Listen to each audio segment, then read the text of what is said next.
আসসালামু আলাইকুম। আজকে বাংলাদেশের জাতীয় মাছ ইলিশ নিয়ে কিছু কথা বলবো।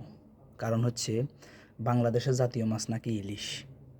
এখন ইলিশ নিম্ন শ্রেণীর মধ্যবিত্ত ফ্যামিলি যারা আছে তাদের ক্রয় ক্ষমতার বাইরে। এটা কেন হয়েছে?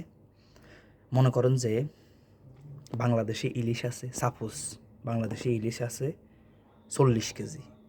এখন এর থেকে 30 কেজি আমরা ইন্ডিয়া, নেপাল, পাকিস্তান এসব দেশে পাঠাই দিয়া আমাদের দেশে আছে 10 কেজি। এখন এই 10 কেজি কেনার জন্য মানুষের অভাব নাই। তখন যারা বিক্রি করে এই ইলিশটা, তখন এরা বলে যে এই 10 কেজি কিনতে হইলে 1 কেজি 2000 টাকা করে দিতে হইব। তখন মানুষে কী করবো, যে খাইতে হইব, মাছেরও শর্ট, তখন সবাই কিনে।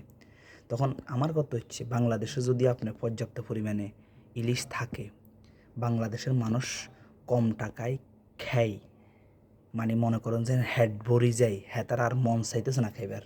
তখন যে বাংলাদেশের মনে করেন যে আমরা যারা আছেন বিজনেসম্যান, ব্যবসায়ী, দেখবেন বাংলাদেশের মানুষের তো মনে করেন যে 300 টাকা 400 টাকা কেজি দিছিলাম, এখন এরা তো আর খাইতেছে না।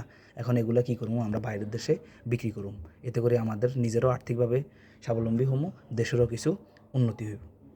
তো যদি বাংলাদেশের মানুষ যদি কম টাকা ইলিশ না খাইতে পারে, তাহলে বাংলাদেশের জাতীয় মাছ ফাঙ্গাস করা হোক।